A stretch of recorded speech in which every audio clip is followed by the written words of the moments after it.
దానికి గానీ, టికెట్స్ పెంచుకునే దానికి గానీ ఎవ్రీథింగ్. అంటే సినీ ఇండస్ట్రీకి ఏం కావాలో సినిమా ఇండస్ట్రీ పెద్దలకు ఓకే, ఇండస్ట్రీ పెద్దలకు ఓకే. నేను ఇందాక ప్రస్తావించినట్టు కీర్తిలత గౌడ్ గారు, నేను ఇందాకే ప్రస్తావించా, ఎవరు అధికారంలో ఉన్నా ఇండస్ట్రీ పెద్దలకు ఓకే. ప్రొడ్యూసర్లకు టికెట్ల రేట్లు పెంచుతారు, ఆ అనుకూల వాతావరణం ఉంటుంది, సినిమాకు దగ్గర అనుకూల వాతావరణం ఉంటుంది.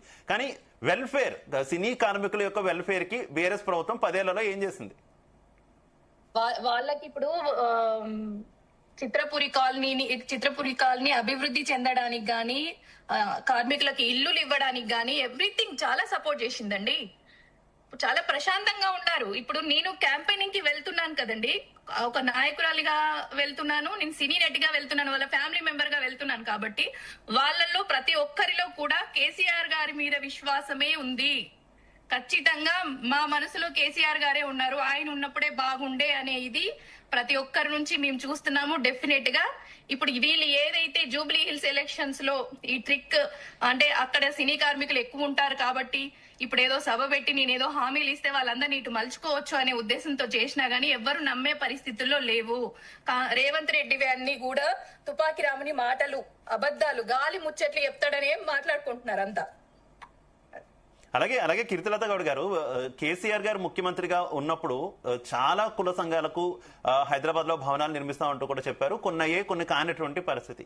ఇప్పుడు రేవంత్ రెడ్డి గారు సినీ కార్మికుల అసోసియేషన్ బిల్డింగ్ కి తాను స్థలాన్ని కూడా మంజూరు చేస్తానని చెప్తున్నారు. ఎందుకు సినీ కార్మికులకి ఈ అంశం, సినీ కార్మికుల విషయంలో ఎందుకు గుర్తు రాలేదనేటువంటి క్వశ్చన్ కూడా కాంగ్రెస్ వాదులు రైజ్ చేస్తున్న పరిస్థితి. ఏం చెప్తారు? గుర్తు రాలేదు అంటే మన నుంచి కూడా రిక్వెస్ట్ వెళ్ళాలి కదండి. మన నుంచి వెళ్ళిందా వెళ్ళలేదా, మన సినీ పెద్దల నుంచి వెళ్ళిందా వెళ్ళలేదా నాకు అవగాహన లేదు. అవగాహన లేని విషయం మాట్లాడకూడదు. సో నిజంగానే ఈసారి గనక మా ప్రభుత్వం వచ్చి ఉంటే డెఫినెట్ గా సినీ కార్మికులకు ఏమేం చేయాలో ఇంకా మిగిలినవన్నీ కూడా డెఫినెట్ గా చేసేవాళ్ళు.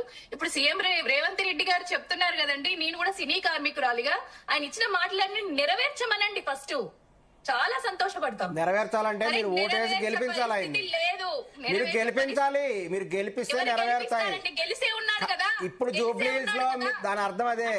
జూబ్లీ హిల్స్ లో కాంగ్రెస్ కు ఓటు వేసి గెలిపిస్తేనే ఆయన చెప్పినవన్నీ నెరవేర్తాయి. జూబ్లీ హిల్స్ లో ఆయన ఓడిపోయారంటే హామీలు ఏవి అమలు జరగవు. ఎందుకు ఇవ్వాలి అంటే ఓన్లీ ఎలక్షన్స్ కోసం ఇస్తున్నారా ఈ హామీలు? డెవలప్మెంట్ కోసం. జూబ్లీ హిల్స్ గెలిస్తేనే సినిమా వాళ్ళకి ఇప్పుడు ఇచ్చిన హామీలు నెరవేరుస్తారా?